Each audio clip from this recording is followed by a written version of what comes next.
স্বামীর মৃত্যুর পর পুরোপুরি কথা হারিয়ে ফেলেছে বাংলাদেশের উদ্যোক্তা রুবেল ফতেমা তনি। লাইভে এসে সবটা জানালো তনির দোকানের কর্মচারী। আসসালামু আলাইকুম, hello everyone, this is me Fahim. এই মুহূর্তে লাইভে সবাইকে জুমা মোবারক। স্যারের জন্য আমরা সবাই গভীরভাবে শোকাহত, বাট তারপরও আসলে আমাদের কাজ যেটা আসলে কাজ তো করতেই হয়। সো লাইভে আসার ওইরকম কোনো প্ল্যান বা মুড আমাদের আসলে ছিল না, কিন্তু কি করার, অ্যাকচুয়ালি মানুষের জীবিকা নির্বাহ মানে জীবনটা এমন, জীবন হচ্ছে চলমান, তাই না? কাজ আমাদেরকে আসলে, কাজ থেকে আমরা আসলে কখনো কোনো কিছুতে কেউ কোনো মানুষ কাজ এড়াতে পারে না আসলে। হ্যাঁ, তো যাই হোক, ছাড়ের জন্য আসলে আমরা অনেক শোক প্রকাশ করতেছি এবং মানে এটা আমরা হয়তো আমার মানে বলার ভাষা আসলে নাই। মানে আমি যে লাইভ করবো, আমার এখানে আসলে লাইভ করার যে একটা মানে মানে আমি আসলে ভাবতেছিলাম যে আমি লাইভটা কিভাবে করব, কি মানে নিজের মধ্যে ওরকম কোনো আসলে মানে ভাষা তৈরি করতে পারি না যে আমি লাইভে গিয়ে যে কথা বলবো আসলে কি বলবো। আপু কেমন আছে ভাইয়া, আপু ম্যাম কেমন আছে সেটা আসলে বুঝতেই পারতেছেন না, আসলে এই মুহূর্তে ভালো নাই। তার সারা জীবনের সাথী তাকে ছেড়ে যেহেতু চলে গেছে, সো ভালো নাই। যাই হোক, সো এই আর কি, মানে অনেক কষ্ট করে নিজেকে মনকে স্ট্রং করে তারপর হচ্ছে লাইভে আসছি, বিকজ অফ আসলে আমাদের, আপনারা জানেন আমাদের কোম্পানিতে অনেক অনেক মানুষ, কাজও তো আমাদের করতে হবে। জানাজা কখন? স্যারের তো জানাজা হয়ে গেছে, স্যারকে তো কালকে তো সবকিছু হয়ে গেছে। আপু আজ শুনলাম এইটা কি ফাহিম, এটা কোন ফাহিম ভাইয়া? আপু হ্যাঁ, এটা আজকে শুনছেন আপনি? আপু কেমন আছে ভাইয়া? আপু ম্যাম আসলে তো ভালো নেই। ম্যাম কিভাবে ভালো থাকে বলেন? এই সিচুয়েশনে ম্যাম না, শুধু তার পরিবারের কেউই আসলে ভালো নেই, বিশেষ করে সারফারাজ, সানবি ওরা আছে, ওরা কিভাবে ভালো থাকে? সারফারাজ তো অনেক ছোট একটা বাচ্চা ছেলে। কালকে হচ্ছে যখন স্যারকে যখন নিয়ে আসলাম আমি, ওখানে ম্যাম, তারপরে ম্যামের ভাই বোন, আমাদের ম্যানেজার, এয়ারপোর্টে গেছিলাম স্যারের কফিন রিসিভ করার জন্য। সো বাসায় নিয়ে আসার পর সারফরাজ ভাবছে ওর ড্যাডি মনে করেন আসছে, সো ও তো আর ভাবে, মানে ও এখনো বুঝতে পারে না যে ওর ড্যাডি আসলে দুনিয়ার মায়া ত্যাগ করে চলে গেছে। ও ভাবছে যে ড্যাডি আবার আসবে। এনিওয়ে, যখন হচ্ছে আমি স্যারকে আমরা মাটি দিচ্ছিলাম, মানে দাফন দিচ্ছিলাম, সারফরাজকে আমি মানে আমার সাথে রাখার ট্রাই করছি। আমি চাচ্ছিলাম যে ও কিছু কিছু স্মৃতি হয়তো ও বুঝতেছে না, বাট এই স্মৃতিগুলো হয়তো আর মনে থাকবে বা কিছু হলেও ফিল করবে যে মানে কিছু একটা হয়তো মানে মনে রাখতে পারবে। আসলে কিছুই বুঝে না যে ওর বাবার কি হয়েছে বা সে যে আর কখনো ফিরে আসবে না, এটা আসলে ও বুঝতে পারতেছে না। বাট আমি ট্রাই করছিলাম ও কিছুটা মনে রাখুক, ওর স্মৃতির সাথে কিছুটা একটু হলেও জড়িয়ে থাকুক। তো এই জন্য আমি ওকে সাথে সাথে রাখছিলাম। স্যারকে যখন গোসল করাইছে ওখানে সারফরাজকে নিয়ে যাই, স্যারের খাট আমি আমার কাঁধের উপর নিয়ে ওকে একটু ধরাইছি, আচ্ছা ধরুক। ও তো আসলে এগুলো বুঝতেছিল না, বারবার বলে আচ্ছা ড্যাডি কি হয়েছে, ড্যাডি কখন আসবে। লাস্ট যেটা স্যারকে যখন আমরা দাফন দিই, সো সারফরাজের হাতে আমি এক মুঠো মাটি দিই যে তুমি এটা দাও। সো এটা দিয়ে ও নিজে থেকেই বললো যে ড্যাডি বাই। অ্যান্ড আমাকে বলতেছিল বারবার, আচ্ছা ফাহিম ভাইয়া ড্যাডি কখন ফিরে আসবে আবার। সো মানে এটা শুনে আমার এটা আসলে অনেক বেদনাদায়ক ছিল আমার জন্য কালকে, যে ও আমাকে বারবার প্রশ্ন করতেছিল। এত সহজ একটা প্রশ্নের অ্যান্সার আমার কাছে জানা ছিল, বাট আসলে আমি অ্যান্সারটা করতে পারি নাই ওই সময় ওকে। ও আমাকে বারবার এটাই বলতেছিল যে ফাহিম ভাইয়া ড্যাডি কখন আসবে। সো আমি আসলে কি অ্যান্সার দিব বলেন? আমার কাছে তো অ্যান্সার আছে, মানে কারেক্ট যে অ্যান্সার ওটা তো আছে, বাট আমি কি ওই মুহূর্তে ওইভাবে অ্যান্সার দিতে পারি না। সো আমি বললাম যে ড্যাডি তো আল্লাহর কাছে গেছে, তুমি এটা বইলো না। এটা বললে মানে আমি ওকে ওর মতো বাচ্চার মতো করে বোঝানো ট্রাই করছি যে তুমি এটা যদি আমাকে বারবার জিজ্ঞাসা করো আল্লাহ হয়তো রাগ করবে, তুমি বলো আল্লাহ ড্যাডিকে ভালো রাখো। বলছে আল্লাহ, ও আমাকে বলে যে আল্লাহ রাগ করবে তাহলে? আমি বলছি হ্যাঁ, তুমি এটা বলো না, তুমি বলো আল্লাহ তুমি ড্যাডিকে ভালো রাখো। সো ওইটা বলছে যে আল্লাহ ড্যাডিকে ভালো রাখো। এই এনিওয়ে, সো সত্যি কথা যেটা, মানে আমি নিজেকে অনেক, আমি লাইভে আসতে মানে আমি কয়েকবার ক্যাপশন লিখেছি যে কিভাবে যাব, কি বলবো, বাট পারতেছিলাম না। সো ফাইনালি অনেক নিজেকে অনেক স্ট্রং, অনেক স্ট্রাগল করে এখানে আমি আসছি।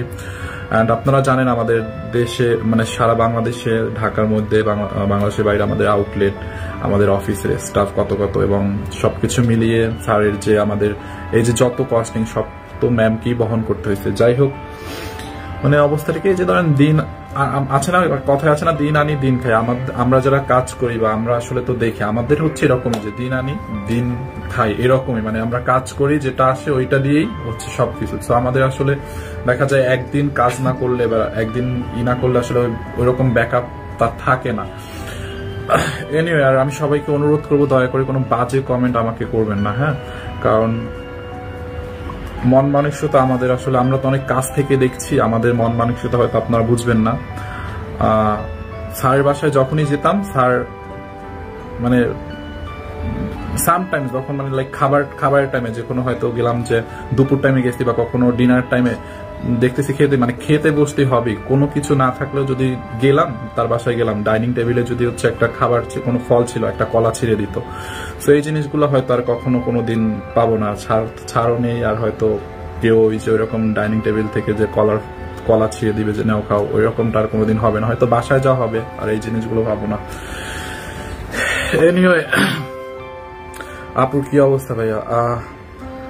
ম্যামের অবস্থা তো মানসিক কন্ডিশন আপু আপনারা ভালোই বুঝতে পারতেছেন আসলে কি অবস্থা। ম্যাম হচ্ছে ওই রাতে স্যারের কবর ওখানে গেছে, মানে নামাজের পরে আমাদের পোলাপান মানে অফিসিয়াল যারা আছে এবং তার ভাইটাই ম্যামের, তারা মিলে আর কি কবরস্থানে ওখানে কবর জিরত করতে গেছে। তো উনি আপু কেমন আছে? আপু ওইটাই তো বলতেছিলাম, স্যার মানে ম্যাম কিরকম আছে সেটা আপনারা আসলে বুঝতেই পারতেছেন। কবে মারা গেছেন? অলমোস্ট তো 3 দিন হয়ে গেছে আজকে। আল্লাহ ওনাকে জান্নাতুল ফেরদৌস দান করুক, আমিন। আর কিছু মানুষ আছে স্যার মানে এতটাই খারাপ লাগছে, মানুষ এটা কিভাবে করতে পারে ভাই? আমরা তো আমাদের সবাইকেই তো হচ্ছে একদিন ছেড়ে চলে যেতে হবে, যারা আপনারা আমার লাইভটা দেখতেছেন, হ্যাঁ, মানে অনেক মানুষ আছে হারিয়ে দেয় ভাই। আপনাদের কি মানে পৃথিবীর মায়া ত্যাগ করবেন না? আপনাদেরকে কি মানে এত বড় একটা এর থেকে শক্ত হতে পারে না কোনো পৃথিবী থেকে কেউ মানে চলে যাওয়া বা মানুষের জীবন থেকে একজন মানুষ চলে যাওয়া সারা জীবনের মতে, তো এর থেকে বড় শক্ত আর কিছু হতে পারে না।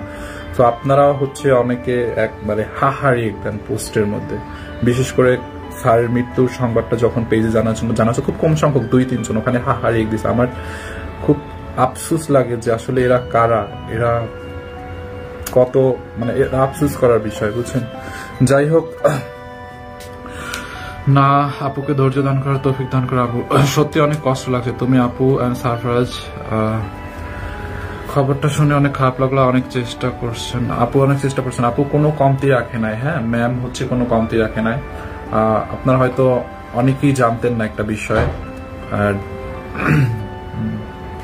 ম্যাম যাই হোক, আসলে আমি চাচ্ছি না এগুলো, মানে অনেক কথা আছে যেগুলো বলতে ইচ্ছা করে কিন্তু মানুষ বললে আবার বলবে যে আচ্ছা এগুলো আবার বলতেছে, ওই জন্য বলতেও পারি না। ডায়মন্ড হাউসে একটা পেজে পোস্ট দিছে দেখেন আর কি, তো ওখানে মানে ম্যামের যতটুকু ছিল গহনাগাটি সবকিছু বিক্রি করেও ছাড়ের জন্য চেষ্টা করছিল যে স্যার ফিরবে বা স্যারকে বাঁচাতে পারবে। বাঁচানোর মালিক যদিও আল্লাহ, বাট ম্যামের যতটুকু চেষ্টা করার সে চেষ্টা করছে নিজের যা কিছু আছে দিয়ে, কিন্তু শেষমেশ আর হলো না।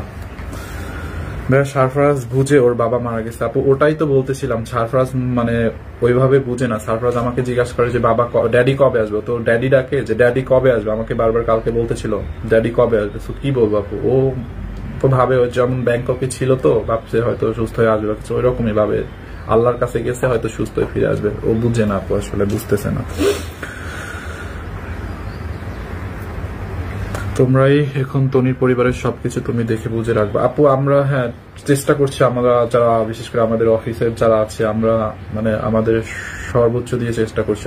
স্যার হচ্ছে আমাদেরকে, স্যার না শুধু ম্যাম আমাদেরকে অলওয়েজ মানে তার পরিবারের সদস্যের মতো দেখতো। তো আমরা তাদেরকে ওইভাবেই আমাদের যতটুকু সবকিছু মানে যেগুলো করতে হয়, তো জানি একটা মানুষ মারা যাওয়ার পর কত কার্যক্রম থাকে, তো আমরা এগুলো আমরা নিজেরাই করছি, আমাদের নিজেদের হাত দিয়ে করছি। আলহামদুলিল্লাহ আমরাও একজন এরকম স্যার পেয়েছিলাম এবং শেষমেশ তার সাথে পর্যন্ত ছিলাম, এটার জন্য আমরাও আসলে আলহামদুলিল্লাহ।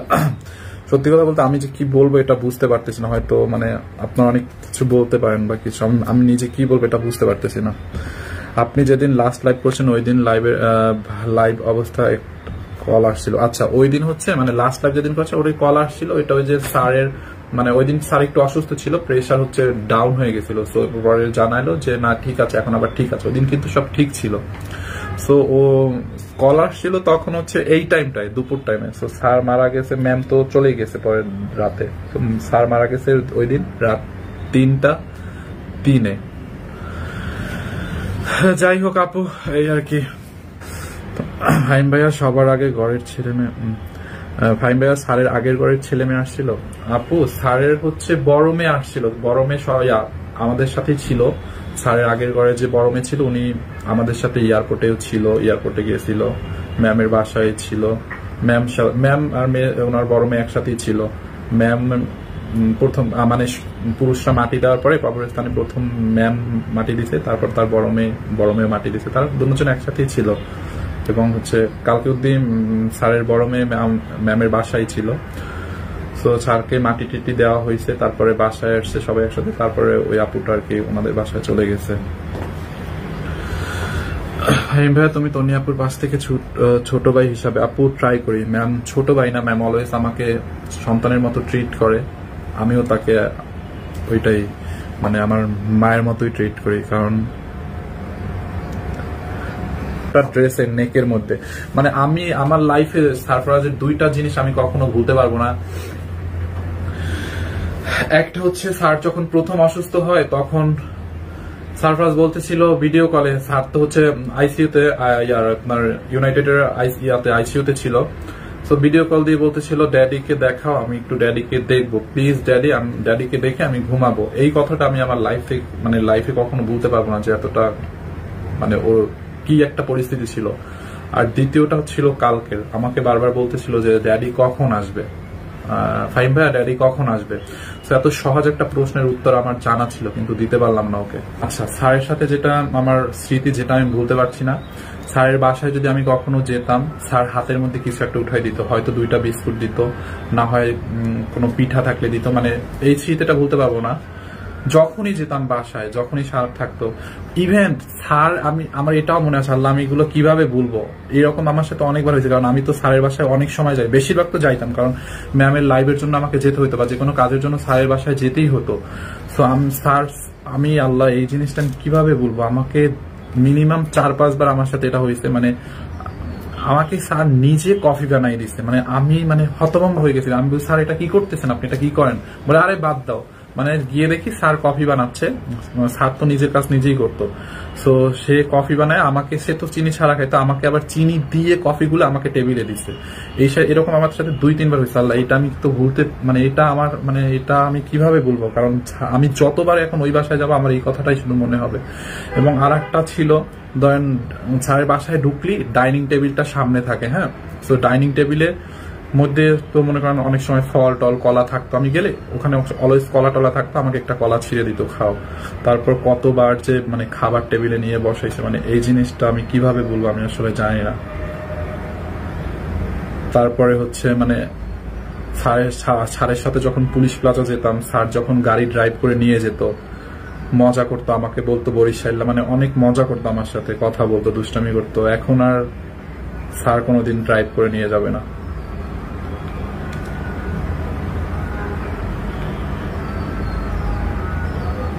আসলে আশিক দেখো, আর কোনোদিন স্যারের বাসায় গেলে বলবে না ফাইন কলাটা খাও বা কফি বানাই দিবে না, কোনোদিন ড্রাইভ করবে না। স্যারের বাসায় নিজ থেকে কোনো কাজ আপনি হাত দিলে জীবনও করতে দেবে না। হ্যাঁ, তারপরে পুলিশ প্লাজাও নিয়ে যাবে না। আস্তে আস্তে আসলে আমাদের জিনিসগুলো উপলব্ধি করতে পারবো, বুঝতে পারছেন যে কত দিকে বুঝেন। স্যার নিজ হাতে কফি বানায় আমাকে খাওয়াইছে, আমি এটা কিভাবে বলবো? আর কোনোদিন খাওয়াবে না এটা।